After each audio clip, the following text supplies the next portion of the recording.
누가복음 2장 4절 5절 말씀 같이 읽습니다. 요셉도 다윗의 집 족속인 고로 갈릴리 나사렛 동네에서 유대를 향하여 베들레헴이라 하는 다윗의 동네로 그 정혼한 마리아와 함께 호적하러 올라가니 마리아가 이미 잉태되었더라. 아멘. 14절 같이 읽습니다. 지극히 높은 곳에서는 하나님께 영광이요 땅에서는 기뻐하심을 입은 사람들 중에 평화로다 하니라. 아멘. 이 시간 베들레헴 나심과 그리스도의 천년왕국, 누가복음 2장은 항상 우리 성탄절에 주로 보는 말씀입니다.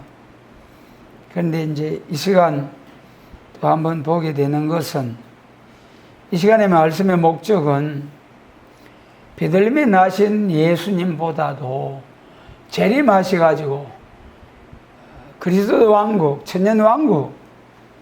천년왕국에서 만왕의 왕 만주의 주로서 통치하시게 될 통치자의 모습으로 나타나신 예수님에 대하여 말씀을 쭉 한번 책임질하면서 오늘 천국 복음을 전하는 교회와 또 예언의 말씀, 영원한 복음을 전하는 교회, 지금 신불신간의 말세라고 하지 않습니까? 마지막 때를 만난 이때에 우리 교회들이 참으로 때를 따라 양식을 나누라 하신 그 예수님의 말씀처럼 지금이야말로 또한 눈을 들어 밭을 보라 하신 예수님 말씀과 같이 오늘날 패역한 세상이 얼마나 하나님의 진노를 삭게 하고 죄악의 하늘에 사무쳐서 정말 하나님이 심판을 할 수밖에 없는 오늘의 이러한 모습에서 우리가 바빠하시는 심령으로 예수님의 재림을 예비해야 되지 않겠습니까? 그래서 이 시간 베들레헴에 나신 예수님을 통하여 이루어지는 예수님의 통치를 통하여서 지상 나오건 에덴 동산이 회복된 그리스도의 천년 왕국을 이루는 과정을 한번 쭉 다시 우리 책임질하고자 합니다. 그 가운데 이제 여기 2절 말씀에 보면은 다윗의 집 족속인 고로 갈릴리 나사렛 동네에서 유대를 향하여 베들레헴이라 하는 곳으로 호적하러 가잖아요. 참 하나님 하시는 일은 너무나 놀라워요. 생각하면은 이 이방 왕을 들어서 호적하게 하신 그것이 무슨 연관이 있느냐, 성경하고. 하나님께서 모든 것을 다 준비해 놓으시고 딱 마지막에 하나님의 말씀대로 성취하게 하신 하나님, 가이사 황제를 통해서 호적령을 내리게 한 거예요. 마리아와 요셉도 다윗의 집 족속인 거로 다윗의 동네 본적지에 가서 호적을 하기 위해서 가는 거예요. 우리 하나님은 그때가 또 마침 마리아가 성령님의 은혜로 잉태하게 되어서 해산하게 될 때가 되었을 무렵 가이사 황제의 마음에 감동을 주셔가지고 호적하러 하셨는데 그 때가 마침 예수님 나실 그 무렵이다. 예수님이 나신다는 그 출생지가 베들레헴이라고 예언된 그 말씀대로 유다 족속 중에서 다스릴 자가 네개로 나올 것이라. 누가복음 2장에서 마리아와 요셉도 다윗의 집 족속인 거로 그래서 다윗의 동네로 호적하러 갔잖아요. 이 다윗과의 연관이 있는 베들레헴이죠. 사무엘상 16장에서 사울이 사무엘상 13장과 16장에서 하나님의 뜻을 순종하지 못함으로 버림을 당하게 되잖아요. 참 불행이죠. 사울 왕이 얼마나 처음에 이스라엘의 초대 왕으로서 여러분 처음 시작한다는 것이 얼마나 귀한 일입니까? 초대 왕으로서 세움을 받는다는 너무 귀한 일이에요. 시작할 때는 너무나 겸손하고 온 이스라엘 중에 겸손한 사람 중에 또 겸손한 사울이었죠. 그런데 그 중간 과정을 거쳐서 나중에 죽게 되는 과정을 보면은 세 아들과 함께 블레셋과의 전쟁에서 쫓겨서 도저히 살아남을 가능성이 없어서 자기 칼에 의지해서 스스로 죽잖아요. 자기 칼에 엎드려져서 참으로 세 아들들과 함께 그런 과정을 보면서 참 시작보다도 나중이 중요하다. 그런데 이제 그것이 우리에게 위로가 되는 것은 학개서 2장에서 이전의 나중 영광이 이전 영광보다 크리라. 초림주로 오신 예수님의 영광보다도 재림하시는 주님의 영광. 여러분, 우리가 가만히 생각해보면 너무나 차이가 많이 나고 너무나 재림 주님의 영광이 크고 위대하고 놀랍고 감사해요. 그런 나중 영광. 사무엘 선지자를 통해서 사울왕을 책망하고 근심 중에서 왕이 저렇게 안 되는데 하나님의 미움을 받아서 큰일 났네 하고 근심하고 있을 때에 하나님께서 사무엘 선지자에게 베들레헴 이새의 집에서 내가 왕을 예비해 놨다. 거기 가서 기름을 부어라. 아이고 하나님, 사울 왕이 내가 거기 가서 기름 부으러 가는 줄 알면 나를 죽여버릴 겁니다. 하나님께서 제사들 이리로 간다고 해라. 그래가지고 다윗에게 기름을 부었어요.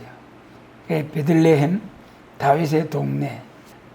거기서 난 다윗이, 베들레헴에서 난 다윗이 기름 부음을 받고 사울을 대신해서 온 이스라엘의 왕이 되기까지 참 많은 힘든 세월도 있었습니다만은 결국은 다윗이 통일 왕국의 왕이 되죠. 통일 왕국의 왕이 되는 것뿐만 아니라 다윗을 통해서 세계 통일 그리스도 왕국이 이룬다는 거예요. 다윗의 자손을 통해서 다윗의 자손 예수 그리스도, 그죠? 마태복음 1장 1절에서 아브라함과 다윗의 자손 예수 그리스도의 세계라.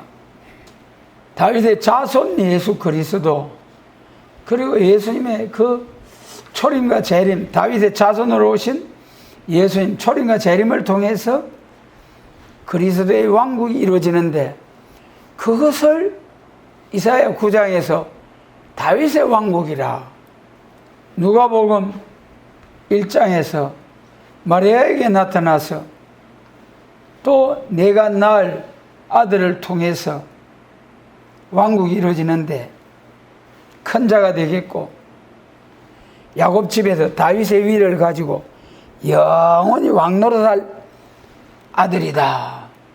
그렇게 야곱 집에서 다윗의 위를 가지고, 그리고 아기 예수로 나신 예수님을 통해서 이루어지는 왕국이 다윗의 왕국, 예수님을 통해서 이루어지는 왕국이 다윗의 왕국이라니까요.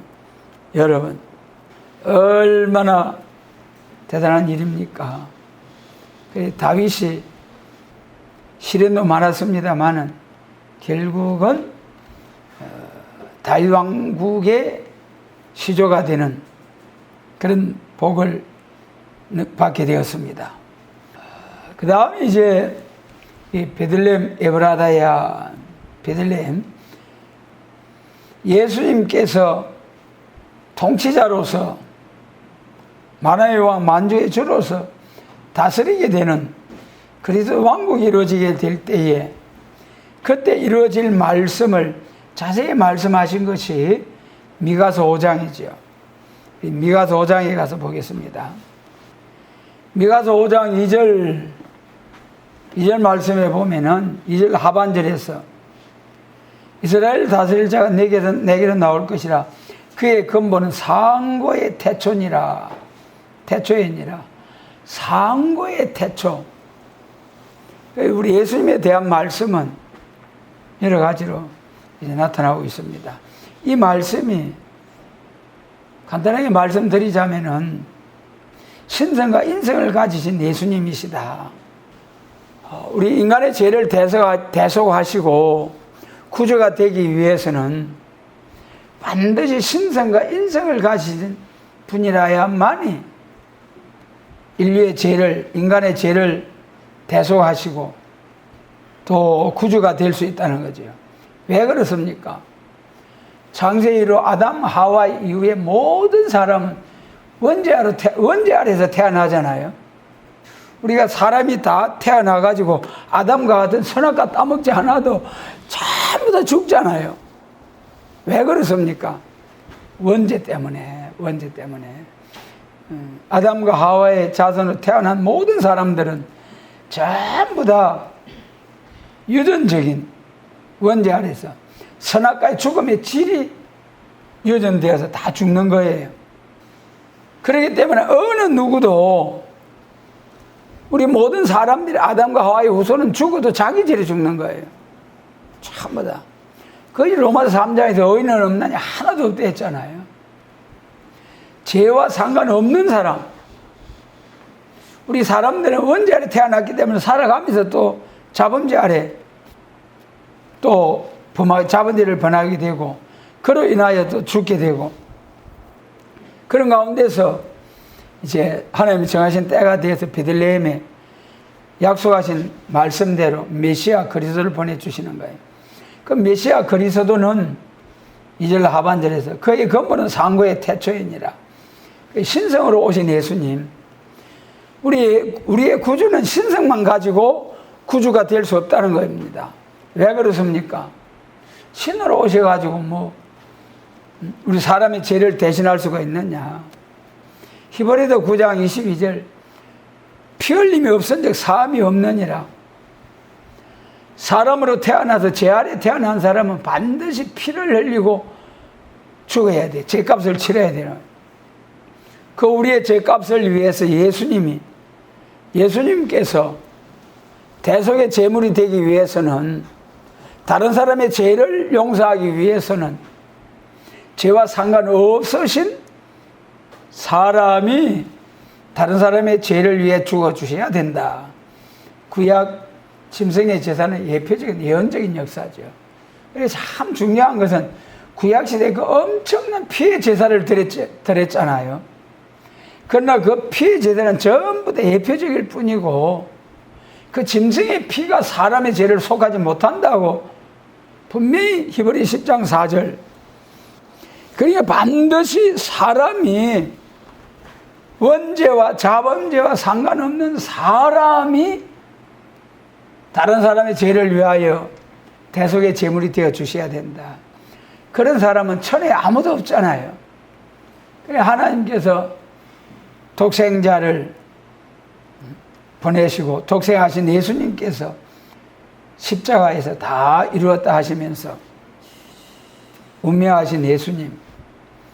그래서 그 예수님은 신성으로 창세 전에 성부, 성자, 성령 삼위로 계시던 신성을 가지신 예수님이시고 그 다음에 도성인신하신 예수님. 요한복음 1장 14절 말씀이 육신이 되어 우리 가운데 거하시며 우리가 그 영광을 보니 아버지의 독생자의 영광이요 은혜와 진리가 충만하더라. 할렐루야. 예수님이 하나님의 아들이라는 것을 믿게 하시는 믿음을 주신 하나님께 감사를 드립니다. 많은 사람들이 예수님을 세계 4대 성인 중에 한 사람, 그냥 마리아 요셉의 아들, 선지자 중에 한 사람.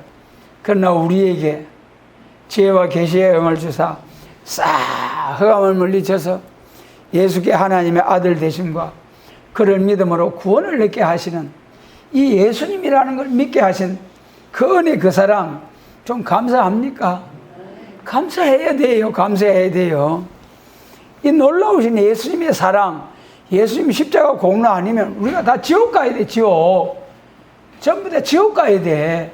불쏘시개가 돼가지고 영원 무궁토록 불목 가운데서 어떠고 그런 죄와 허물로 영 죽을 수밖에 없는 죄인들을 사망에서 생명으로 옮겼느니라. 할렐루야. 여러분, 요한복음 5장 참 옮겨질 것이라가 아니고 예수님을 쳐다보는 순간에 지옥에서 죄의 싹, 사망의 권세 아래서 생명으로 쫙 올라가는, 참 신기하고 놀라워. 정말 신기하고 놀라우신 예수님의 십자가 사랑. 그 다음에 이제 오늘 제목의 말씀과 같이 그리스도의 천년왕국, 그리스도의 천년왕국이 이루어져서 만화의 왕 만주의 주로서 통치하게 되실 예수 그리스도, 이제 베들레헴에서 난다고 했죠. 왕이 될 분은 신성과 인성을 가지신 분. 그 다음에 이제 미가서 5장 3절 같이 읽습니다. 그러므로 임산한 여인이 해산하기까지 그들을 붙여두시겠고 그 후에는 그 형제 남은 자가 이스라엘 자손에게로 돌아오리니. 예, 다시 말씀드립니다만 이 시간 예수님의 나신 메시아로 오신 예수님보다도 다시 오실 예수님, 만왕의 만주로서 계시록 11장 15절 말씀처럼 세상 나라가 우리 주와 그 그리스도의 나라가 되는 그 영광의 나라를 이루시기 위하여 구름 타고 오실 예수님, 에덴 동산이 회복된 영광스러운 그리스도 왕국, 천년 왕국, 여기에다 중점을 두고 말씀드리고자 하는 거예요. 그러니까 이 3절에서는 그 그리스도의 왕국, 천년 왕국이 이루어지는 시기에 대해서 말씀하신 거예요. 성경 말씀 중에 중요하지 않은 것이 한 말씀도 없어요. 그런데 또 제가 얼마나 이 임산한 여인이 해산하기까지 이 말씀이 얼마나 중요한지 또다시 말씀드립니다. 임산한 여인이 해산하기까지 그들을 붙여두시겠고, 이 그들을 붙여두신다는 북방 아수르의 세력, 악의 세력을, 대적의 세력을 붙여두신다는 거예요. 해산하기까지. 여인이 해산하기까지. 이 여인이 누구냐 말이야. 여인이 누구냐 말이야. 이 여인이 해산하기까지 그 후에는 형제 남은 자들이 이스라엘 자손에게 돌아오는 역사가 있다. 그러므로 이 임산한 여자에 대해서는 이 여자가 참 이 여자의 문제에 대해서 우리가 성경에 정통을 해버려야 됩니다. 창세기 3장에서부터 계시록 12장 5절까지 쫙 정통을 해버려요. 여자 문제. 말세복음을 위한 사명이 있다면은 창세기 3장에서 여자의 후손은 뱀의 머리를 상하게 한다고 했잖아요. 그것이 종말에 여자의 후손으로 나신 예수님, 그 여자의 후손이 누굽니까? 육적으로 말하면은 여자 후손, 그 여자가 마리아의 후손으로 예수님 오셨잖아요. 하와 후손 마리아 후손 예수님, 여자의 후손. 여자의 후손이 나게 된다는 이사야 7장 14절, 처녀가 잉태의 아들을 낳을 것이요. 그 말씀대로 누가복음 2장에서 마리아를 통해서 예수님이 나셨잖아요. 여자의 후손, 마리아의 후손 예수님. 그 예수님이 성천하고 성례하시고 성천하시고 가셨는데, 그 여자의 후손, 마리아의 후손 초림대로 오신 예수님이 세계를 통치하는, 세계 통치하는 방식에 있어서 영적으로 세계를 통치하는 역사와 재림하셔가지고 친히 통치하는 역사가 있다. 예수님의 통치에도 두 가지 구분하셔야 됩니다. 지금 보좌 우편에서 영적으로 우리 하나님의 성도들과 지금 물론 마귀 사단의 세력이 창세기 3장에서 아담과 하와를 승리함으로 에베소서 에베소서 2장과 같이 공중 권세를 잡고 세상을 통치하게 됩니다마는, 그러나 그 통치하게 되는 마귀 사단도 결국 누구의 지배를 받습니까? 욥기 말씀을 통해서 볼 때 마귀 사단도 절대로 자기 마음대로 하는 게 아니에요. 참새 한 마리도 하나님 허락 없이 안 떨어지는데 어디 마귀가 지 마음대로 이 천하보다 귀한 생명들을 좌우할 것입니까? 절대 아니에요. 그러니까 선악간에 빛도 짓고 어둠도 창조하고 한난도 짓고 평안도 창조하시는 하나님, 모든 것이 하나님께로부터 온다는 것을 믿고 절대로 아무리 마귀 사단의 세력이 강하게 대적하고 일어나도 절대로 우리는 그 앞에 굴복할 필요가 없어요. 지금은 비록 우리가 시련은 당하고 환난은 당해도 반드시 이기는 날이 온다. 반드시 이기는 역사가 온다. 이기는 이 승리에 있어서도 영적 이스라엘의 승리와 하나님의 입맞은 이스라엘의 승리의 차이, 이거 모르면 죽어야 돼. 죽어서 낙원 갚아야 돼. 하나님의 입맞은 종으로서의 승리, 그 하나님의 입맞은 종으로서의 승리하는 역사가 여자로부터 난 아들이다. 그래도 다시 한번 임산한 여자에 대해서 복습하게 되면은, 아담은 오실자의 표상이라고 그래서 로마서 5장 14절, 아담은 오실자의 표상. 오실자가 누굽니까? 오실자가 예수님이시죠. 아담과 하와는 예수님과 교회의 대표적인 역사라는 거예요. 그것이 에베소서 5장 32절, 로마서 5장, 에베소서 5장. 여러분 자세히 들어야 돼요. 여러분 말세 세계 통일, 그래도 왕국 건설할 사명을 해야 되겠다는, 그리스도 나라에서 왕권의 영광으로 하나님께 영광을 돌리는 왕권의 영광으로 복을 받아야 되겠다는 사명감이 있는 사람은 자세히 들어야 돼요. 새시대 왕권의 영광을 뭐한 사람입니까? 많은 사람을 가르쳐 지키게 한 사람, 열매 맺은 사람이라야 왕권의 영광에 들어가게 됩니다.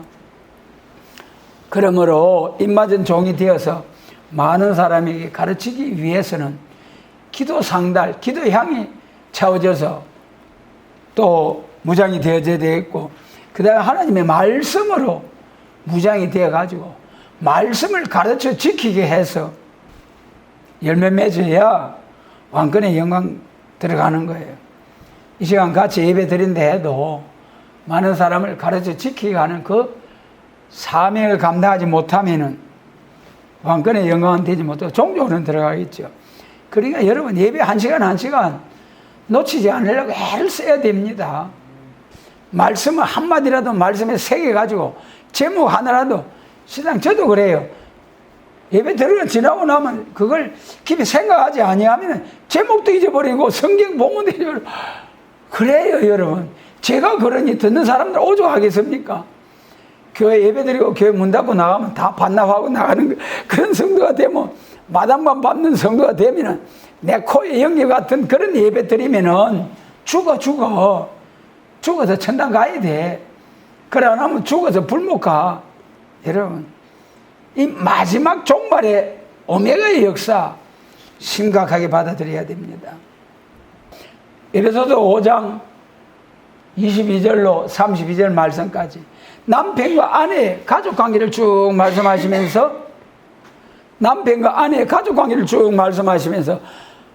나중에 32절에 가서 바울 사도께서 내가 그리스도와 교회에 대하여 말하노라. 남편은 그리스도고 아내는 교회라는 거예요. 그러니까 여자와 교회. 거기서 조금 더 말씀드리고자 하면 아담과 하와와 예수님과 교회의 관계. 아담이 잠들었을 때 아담에게서 갈빗대를 취해가지고 하와가 나와서 아내 둘이나 한 몸이다. 그것이 창세기 2장이잖아요. 그 다음에 이제 우리가 아담은 오실자의 표상이라 한 말씀처럼 교회와 그리스도와 교회의 관계에서도 예수님이 십자가에 못 박혀서 무덤에 내려가셨다 부활하심으로 예수님께로부터 나온 것이 교회이잖아요. 예수님은 남편, 교회는 아내, 신랑과 신부. 마태복음 25장.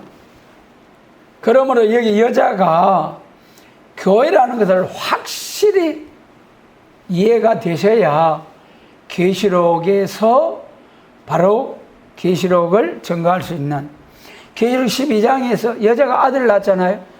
그 아들 낳은 아들이 보좌 앞에까지 쫙 올라가잖아요. 그 여자가 누구냐?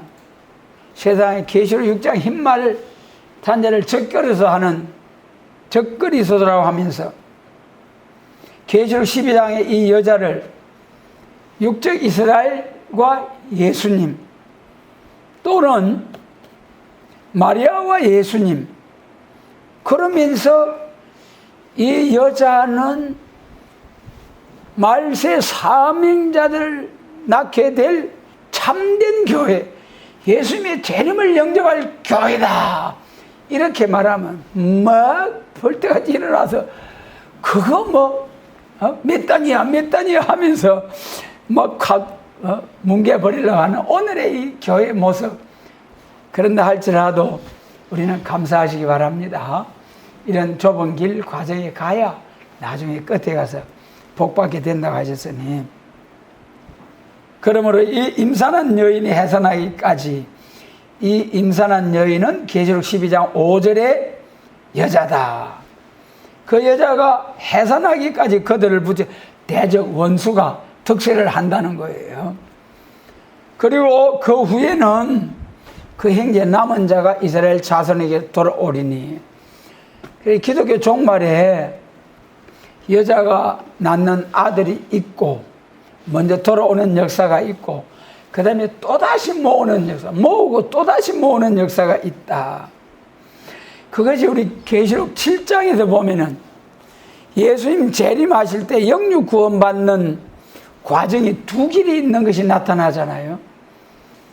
계시록 7장 1절로 8절까지 해돋는 곳에서 하나님의 입맞은 종들이 14만 4천 베나 성도가 나오는 역사가 있고, 그 다음에 그들의 전도를 받고 나오는 계시록 7장 9절 이하 셀 수 없는 큰 물이 어린 양의 피에 옷만 씻어가지고, 개의 옷만 씻어가지고 나와서 영육 구원 받아가지고 세시돼가는 종족이 될 사람들, 전도 받아가 나온 사람들. 그리고 임산한 여인이 낳은 아들은 계시록 12장 5절에서 자 보좌 앞에 가지고 올라가는 이런 하나님의 입맞은 종으로서 1260일 예언한 말세 사명자들, 그 다음에 그 후에 형제 남은 자들이 돌아온다. 이런 그들의 입맞은 종들이 세계적으로 1300년 1260일 다시 예언할 때 아멘 하고 돌아와서 예비처 거쳐서 새 시대에서 종족으로서 자기를 전도한 사람들에게 왕족으로서 살아가게 될 사람들이죠. 그 다음에 이제 4절 말씀 같이 읽습니다. 4절, 본문 4절. 그가 여호와의 능력과 그하는 여호와의 이름의 위엄을 의지하고 서서 그 때에게 먹여서 그들로 안연히 거하게 할 것이라. 이제 그가 창대하여 땅끝까지 미치리라. 아멘. 여호와의 능력과 하나님 여호와의 이름을 의지하고 그 때에게 먹여서 그들로 안연히 거하게 할 것이라. 이제 그가 창대하여 땅끝까지 미치리라. 이 4절 말씀은 통치의 그 경계, 통치하는 나라가 땅끝까지라는, 땅끝까지. 육적 이스라엘의 다윗 왕국이, 다윗이 통치한 나라는 가나안 그 지경이었잖아요.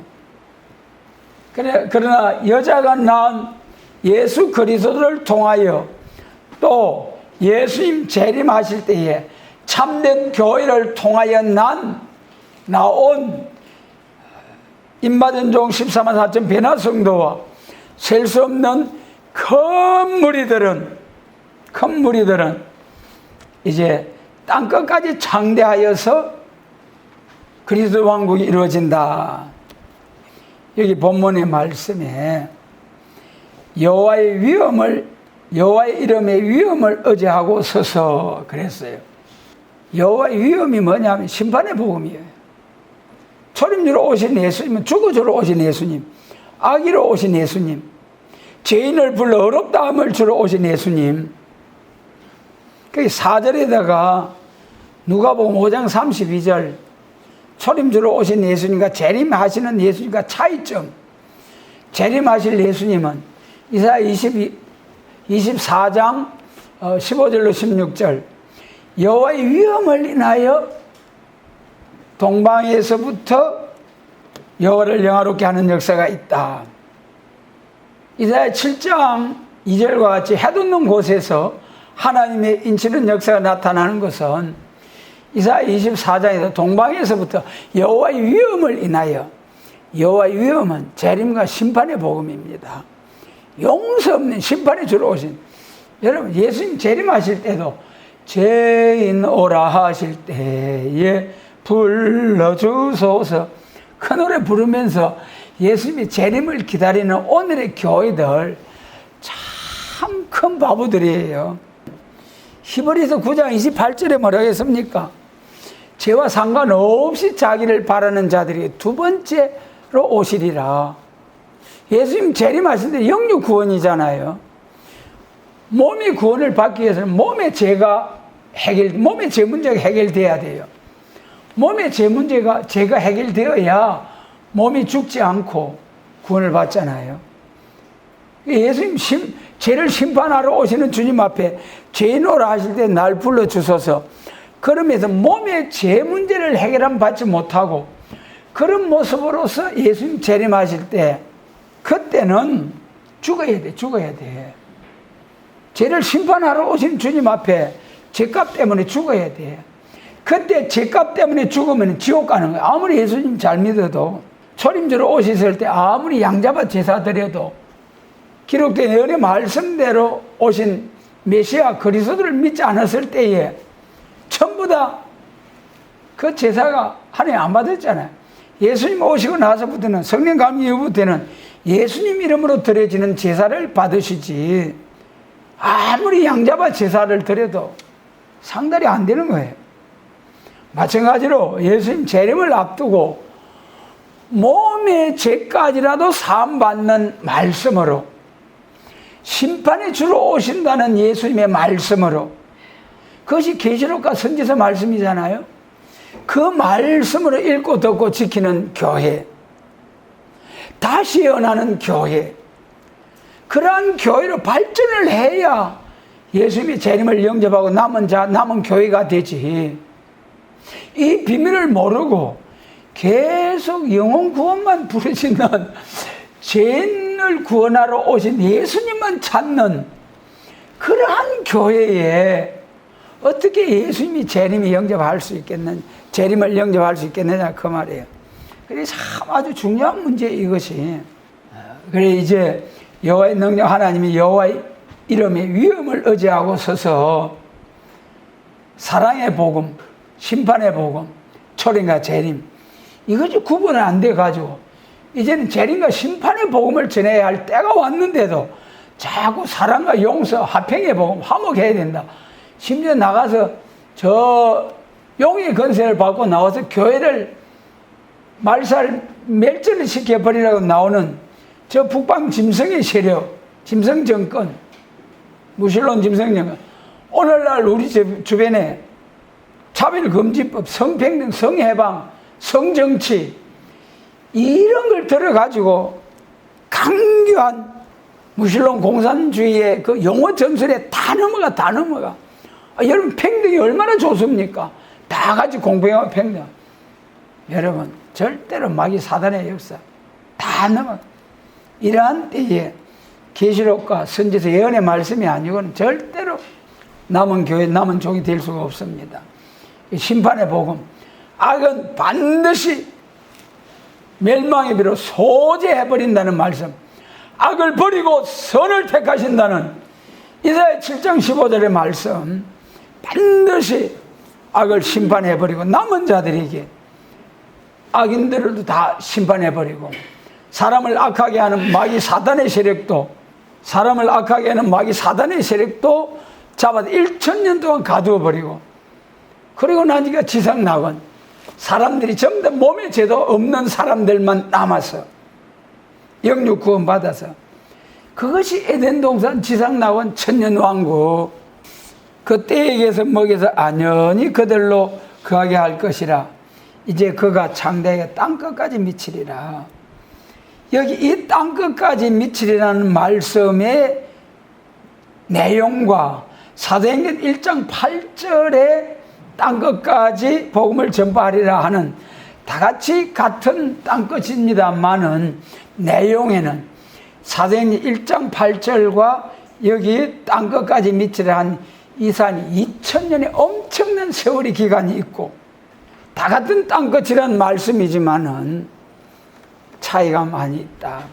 사도행전 1장 8절의 땅끝까지라는 것은 이사야 42장 5절에서 이방의 빛이 되는 역사, 사도들을 통해서 이방의 빛이 되는 역사, 예루살렘과 유대와 사마리아 땅끝까지 천국 복음을 전하는 역사가 쫙 있게 될 것을 말씀하셨어요. 사도행전 1장 8절 한 절을 성취하기 위하여 2000년의 세월이 걸렸어요. 그런데 본문 4절의 말씀에서 땅끝까지 미치리라, 이것은 여호와의 위엄, 재림과 심판과 새시대를 위한 에덴 동산 회복, 예수님의 재림에 관한 말씀을 증거하는 데는 계시록 11장 3절로 4절에 보니까 정인 권세 받은 자들이 나와서 1260일 예언한대요. 여러분, 그 1260일이 너무 귀한 거예요. 그 1260일은 다니엘서 9장 24절로 27절에서 70일의 비밀 중에서 한 일회를 굳게 정한다. 그것이 7년 한란 예수님 재림하실 때, 그들 13년반과 후3년반으로 나눠가지고, 13년반은 구원에 받을 때, 후3년반은 세상을 버릴 때, 그래 여기 구원의 때, 알고 모는 때, 이제 그가 장대의 땅끝까지 미치리라. 이 땅끝까지 미치는 역사는 계시록과 선지 예언의 말씀을 백성과 나라와 방과 임금에게 다시 예언하는 그 역사는 1260 딱 끝내는 거예요. 1200년 딱 국한된 거예요. 그러므로 여러분, 하나님께 얼마나 바쁘게 일하시겠습니까? 지금 이렇게 착착 준비하는 사람 진짜 복 중에 복입니다. 2000년 동안 세계적으로 복음을 전하는 역사가 있었는데, 이제는 3년 반 동안에 세계적으로 백성과 나라와 방과 임금에게 다시 예언하고 심판해버리고, 새시대 줄 적에 새시대 주고, 불러서 불못에 던져버린 사람 던져버리고, 그래 땅끝까지 미치리라. 그 다음 이제 중요한 것이 5절로 6절 같이 읽습니다. 이 사람은 우리의 평강이 될 것이라. 아수르 사람이 우리 땅에 들어와서 우리 궁대를 밟을 때에 우리가 7 목자 8 군왕을 일으켜 그를 치리니. 6절입니다. 그들이 칼로 아수르 땅을 항복케 하며 nim으로 땅의 어기를 항복케 하리라. 아수르 사람이 우리 땅에 들어와서 우리 지경을 밟을 때에 그가 우리를 그에게 건져내리라. 이사야 36장 7장 역사죠. 아수르 왕이 우리 땅에 들어왔을 때 하나님이 첩발을, 하룻밤이 18년 오는데 첩발했잖아요. 그건 예표적인 예언 역사, 선지서잖아요. 이제 문자적으로 선지 예언대로 실천적으로 이루어질 때가 미가서 5장 북방할 날에 올 때에 하나님께서 7 목자 8 군왕을 일으켜서 북방을 치고 승리하게 하시겠다. 여기서 이제 5절에 보면 이 사람은 우리의 평강이 될 것이라. 재림하시는 예수님 우리의 평강이 될 것이라. 아수르 사람이 우리 땅에 들어와서 우리 궁대를 밟을 때에, 육적 이스라엘 때에 북쪽에 아수르 바빌론이 이스라엘을 굉장히 괴롭혔잖아요. 그래서 그때 사네립이 대군을 이끌고 예루살렘을 치러 왔지 않습니까? 마찬가지로 기독교 종말에도 아수르와 같은 군대를 동원해가지고 하나님께서 한나를 치게 한다는 것이 이사야 10장이죠. 이사야 10장 내용이 하나님의 작전과 세계 문제, 참 너무 귀한 말씀이요. 하나님이 기독교 종말에 하나님의 오메가 역사를 할 때 어떻게 행하시겠다. 하나님의 작전과 세계 문제, 제목만 해도 거창하잖아요. 야, 여러분, 우리에게 그 하나님의 오묘한 비밀의 말씀, 하나님의 세계를 향한 작전이 무엇인가, 이 하나님의 비밀을 알게 하신 하나님, 그 중에 한 가지가 하나님께서 독생자를 보내죠, 성령을 보내죠, 순교자를 보내죠. 그러나 이사야 1장과 같이 소는 임자를 알고 나귀는 주인의 구유를 알고만은 내 백성은 알지 못하도다. 하나님이 그렇게 자기 백성을 향해 탄식해요. 그것이 이사야 10장에 가가지고는 아무리 경고해도 듣지 아니하니까 하나님이 자기 백성들을 쳐버리겠다는 거예요. 구약 역사가 그잖아요. 아수르를 들어서 이스라엘이 부패할 때 쳐버리고, 바벨론을 들어서 유다가 부패할 때 쳐버리고, 로마 시대까지 그게 이스라엘 역사잖아요. 그러니까 하나님이 자기 백성들이 부패할 때 주변 강대 그걸 들어서 쳐버리는 거예요. 기독교 종말에도 이사야 10장에서 자기 백성을 돌아오라 선지자들을 보내고 해도 그가 돌아오지 아니할 때에 대적을 들어서 북방 아수르와 바벨론을 들어서 부패한 이스라엘과 유다를 친 것처럼 한나를 친다는 거예요. 그것이 교회를 쳐버리겠다. 북방 무신론 짐승 정권을 들어서 믿는다고 할렐루야 하는 자들을 쳐버리겠다는 거예요. 그게 하나님의 작전과 세계 문제. 그리고 그 아수르가 뭐라겠습니까? 두려워 마셔서 왕이요. 그건 두 부주깽이에 불과합니다. 그걸 불안에 몽둥이를 쏘고 꺾어버린다. 하나님께서 그리 말씀하셨어요. 그러니까 여러분, 오늘 저 북방 3분의 1을 꽉 차지하고 사자같이 공같이 또 게울로 표범같이 세계 적화 통일 저가 지상 낙원 줄기라고 그리 게울로 대적하고 나오는 북방 세력 아무것도 아니에요. 앞으로 역사 받아가지고 훅 불면은 죽어버립니다. 주여 하면은 엘리야가 주여 하니까 하늘에 불이 내려서 50명과 50부장 확 제거되어버렸잖아요. 여러분, 기독교 종말에 하나님의 6,000년 해방운동을 위한 이 역사가 엘리야에게 나타난 역사보다 못하겠습니까? 엘리야 귀한 종으로 쓰임을 받았죠. 들림 받았죠. 그러나 여러분, 완전 역사 주셨다고 하진 않았어요. 기독교 종말의 말세의 사명을 위해서 하나님 들어 쓰신 종은 완전 역사, 완전한 종, 완전한 인격. 그래가 들어 쓸 때에 여러분, 일리사도 그랬잖아요. 아람이 딱 치고 내려올 때 왕이요, 이쪽으로 가서도 이쪽으로 막아서도 완전 역사 받지 못해도 적군이 어디서 온다 환히 알아가지고 쳐버렸는데, 기독교 종말의 완전 역사, 완전 영감, 완전 무장, 철장의 건세로 이런 딱 종말의 사명자 하나님의 6,000년 오메가 역사를 위해서는 종, 얼마나 그래. 이러한 종을 들었을 때에 이사야 11장 4절에서 입술의 기운으로 악인만 죽여버리는, 지금 기독교 종말의 전쟁 난제가 뭡니까? 번쩍하면 그 도시 하나가 다 죽어버리고 선한 사람, 악한 사람. 그러나 우리 하나님은 종들을 통해서 악인만 골라서 죽이고, 그러한 종들에게 7명을 부어주신 그런 종들에게 계시록 11장과 같이 정인의 건세를 줘가지고, 이 정인의 건세를 받고 나온 종들이 그때는 뭐라 했습니까? 계시록 11장 3절로 6절에서 누구든 두 정인 나와서 쫙 역사할 때 누구든지 저희를 해하고자 하면 저 입에서 불이 나서 원수를 소멸을 하고, 대적하면 죽어 소멸을 해버리고, 참으로 건세의 역사로 1260일 증가하고 들림받는 일이 있다. 그래서 통치의 목적은 이제 평안을 참된 평강을 주기 위해서인데, 그때 들어서는 종은 일곱 목자와 여덟 군왕을 신과 같이 들어선다. 여기 이 사람은 우리의 평강이 될 것이라. 평강의 통치자, 평강의 왕, 평강의 나라, 이것이 그리스도의 천년왕국입니다. 오늘 천년왕국에 대해서도 설설설설, 천년왕국 설이 몇 가지라고 하고 있습니까? 네 가지나 돼요. 설설설설 천년왕국 설 하면서. 우리는 설이라는 거 믿지 않아요. 안 믿어요.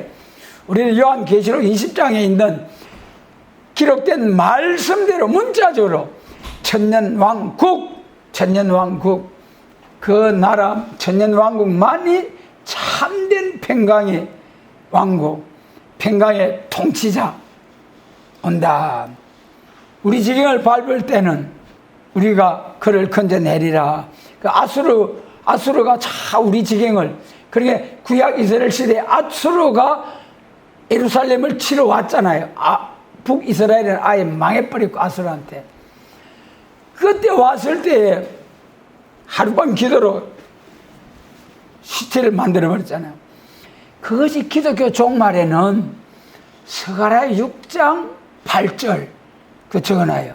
5절에다가 스가랴 6장 8절. 일곱 목자와 여덟 군왕을 일으키는 우리 지경을 밟을 때는 그가 우리를 거기 건져내리라. 북방으로 나간 사람들이 하나님 마음을 시원케 하더라. 사대 병거가 나오다 두루두루 평안하다 안전하다 하면서 두루 다닐 때에 그때 북방에서는 붉은 말과 어른지고 건장 한 마리 나오고, 우리 남쪽에는 검정 말과 흰 말이 북방으로 나오고, 그 흰 말이 기독교 2차 백마가 북방 올라가다 하나님 마음을 시원케 한다. 다음 7절로 9절입니다. 같이 읽습니다.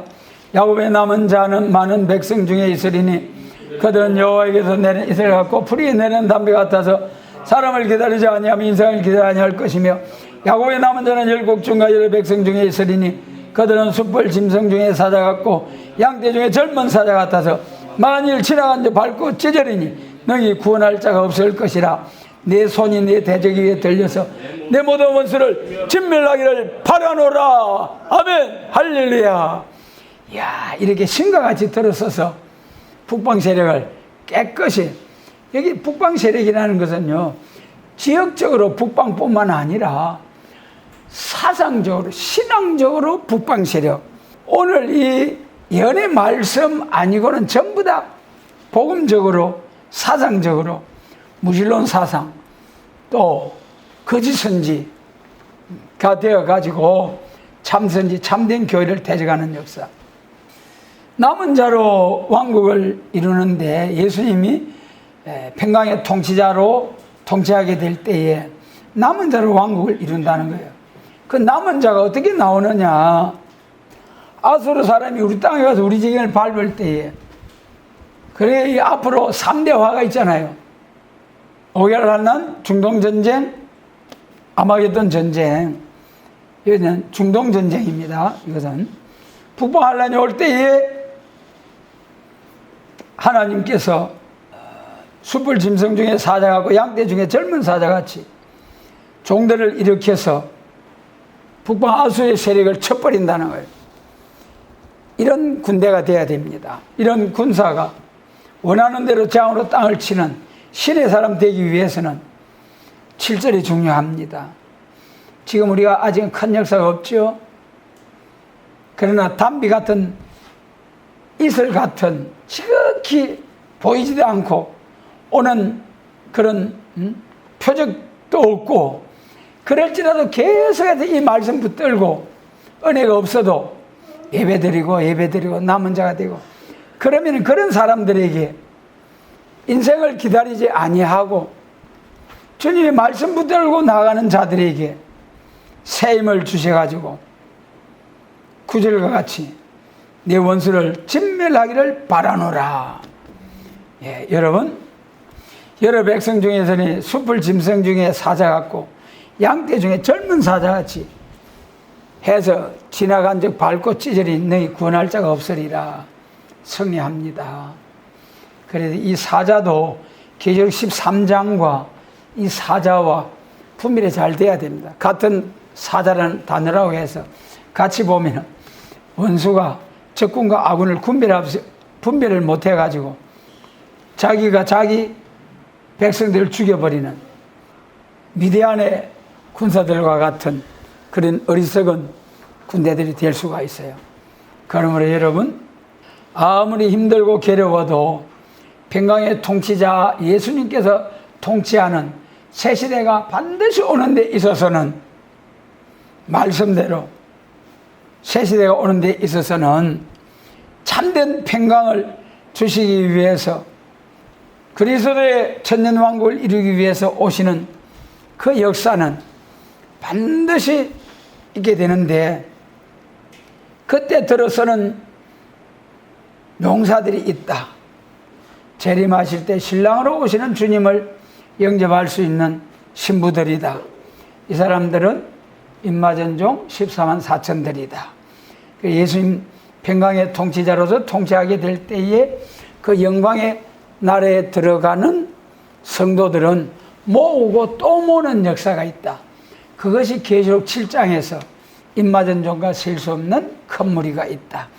우리는 하나님의 인마전 종으로서 정인의 건설을 받고 1260일 세계로 쫙 누비고 다니면서 알곡을 모아서 새시대로 새시대를 인도하고 새시대에서 그들을 종족으로 삼아서 왕권의 영광으로 천년 동안 하나님께 영광을 돌리며 그 영광을 가지고 무궁세에 가서 무궁세 영원 무궁토록 하나님께 영광을 돌리는 이런 사명자들이 되게 하시고, 이런 사명자들을 많이 일으키는 우리 모두가 되도록 전능하신 주님께서 역사하시고 축복해 주시기를 원합니다. 아멘.